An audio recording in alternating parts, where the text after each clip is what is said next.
అందరికీ నమస్కారం. పార్లమెంటు సాక్షిగా ఈరోజు కేంద్ర హోంమంత్రిగా ఉన్నటువంటి అమిత్ షా గారు అంబేద్కర్ను పదే పదే ఇక్కడ ప్రస్తావించడం అనవసరం, ఆయన ప్రస్తావించే బదులు 7 సార్లు హిందూ దేవుళ్లకు మొక్కితే స్వర్గంలో సీటు దొరుకుద్దన్నట్టుగా వ్యాఖ్యానించారు. అంబేద్కర్ను అవమానిస్తూ అగ్రకుల దురహంకారంతో పార్లమెంటు సాక్షిగా అంబేద్కర్ని ఎగతాళి చేసినటువంటి కేంద్ర హోంమంత్రి అమిత్ షా వ్యాఖ్యలని ప్రజాస్వామికవాదులు తీవ్రంగా ఖండించాలని కులవివక్ష వ్యతిరేక పోరాట సంఘం విజ్ఞప్తి చేస్తున్నది. ఆ పార్లమెంట్ ఉండటానికి, ఈయన కేంద్ర హోంశాఖ మంత్రిగా ఉండటానికి, ఆయన ప్రధాని నరేంద్ర మోడీ గారు దేశ ప్రధానిగా ఉండటానికి మూల కారకుడు డాక్టర్ బాబాసాహెబ్ అంబేద్కర్. భారత రాజ్యాంగం మీద చర్చ జరగటం అంటే బాబాసాహెబ్ అంబేద్కర్ గురించి చర్చ జరగటం తప్ప హిందూ దేవుళ్ళు, ముస్లిం దేవుళ్ళు, క్రైస్తవ దేవుళ్ళు అనేటువంటిది చర్చ పార్లమెంటులో అక్కరుండదు. ఎందుకంటే భారత సంవిధానం అనేటువంటిది వి ద పీపుల్ అని చెప్పేసి ప్రారంభించుకున్నాం తప్ప ఏదో దేవుడి దయ వల్ల వచ్చినటువంటి రాజ్యాంగం కాదు ఇది.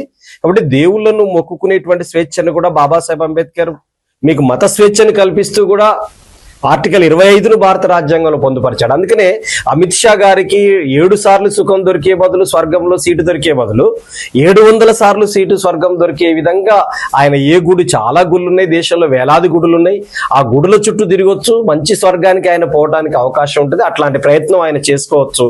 కానీ అంబేద్కర్ గురించి వ్యాఖ్యానించేటువంటి పద్ధతులు, అంబేద్కర్ మాట ఎత్తితేనే ఆయన అవమానించేటువంటి పద్ధతులలో మాట్లాడుతున్నాడు అంటే దీని వెనకాల 2 ముఖ్యమైనటువంటి కారణాలు ఉన్నాయి. ఒకటి, ఆర్ఎస్ఎస్ బీజేపీ విధానంలోనే స్పష్టంగా అంబేద్కర్ విగ్రహాలకు, చిత్రపటాలకు మొక్కడం, అంబేద్కర్ ఆశయాల్ని కాళ్లతో తొక్కడం అనేటువంటిది వాళ్ళ విధానంలో ఉంది. కాబట్టి ఈరోజు అమిత్ షా గారు ఆ మాటలు మాట్లాడిండు. అంతకుముందు ఆర్ఎస్ఎస్ కార్యకర్తలకు ఉన్నటువంటి అనేక మంది అంబేద్కర్ ను, రాజ్యాంగాన్ని అవమానిస్తూ మాట్లాడారు. ఈరోజు కేంద్ర హోంమంత్రి స్వయంగా ఇట్లా మాట్లాడటం అనేటువంటిది ఆయన వ్యక్తిగత అభిప్రాయం కాదు, అది ఆర్ఎస్ఎస్ అభిప్రాయంగా ఉంటుంది, అది బీజేపీ అభిప్రాయంగా ఉంటుంది అనేటువంటిది మనందరం అర్థం చేసుకోవాలి. గతంలో ఆర్ఎస్ఎస్ కార్యకర్తకు ఉన్నటువంటి హమారా ప్రసాద్ మాట్లాడింది ఏమిటంటే, అంబేద్కర్ బతుకున్న రోజుల్లో నేను కూడా బతుకుంటే ఆయన్ని కాల్చి చంపేవాడిని అనేటువంటి అక్కస్సు వెళ్ళబుచ్చినటువంటి ఆగ్రహాన్ని వ్యక్తం చేసినటువంటిది మనం చూసాం. అంతకుముందు నిజామాబాద్ పార్లమెంటు సభ్యుడిగా ఉన్నటువంటి ధర్మపురి అరవింద్ గారు ఆయన కూడా రాజ్యాంగాన్ని బాజాప్తా మార్చేస్తామని చెప్పినటువంటిది చూసాం. అట్లాగే కర్ణాటకలో బీజేపీ ప్రభుత్వం ఉన్నప్పుడు అక్కడ ఉన్నటువంటి మంత్రి అనంత్ కుమార్ హెగ్డే ఆయన కూడా స్పష్టంగా మాట్లాడిండు. ఏమనంటే రాజ్యాంగాన్ని బాజాప్తా రద్దు చేస్తామని చెప్పిండు. అందువల్ల ప్రాచీన భారత రాజ్యాంగం అంటే మనుస్మృతి అని చెప్పారు. అందుకని వాళ్ళు ఆచరించే సిద్ధాంతం పేరు మనుస్మృతి, మనోధర్మ శాస్త్రం. వాళ్ళు ప్రమాణం చేస్తున్నది మాత్రం రాజ్యాంగం. అందుకనే ఈ రాజ్యాంగాన్ని కాపాడుకోవాల్సిన అవసరం ఉంది. అంబేద్కర్ను అవమానించడం అంటే భారతదేశాన్ని అవమానించడం, బాబాసాహెబ్ అంబేద్కర్ను అవమానించడం అంటే భారతదేశాన్ని అవమానించడం.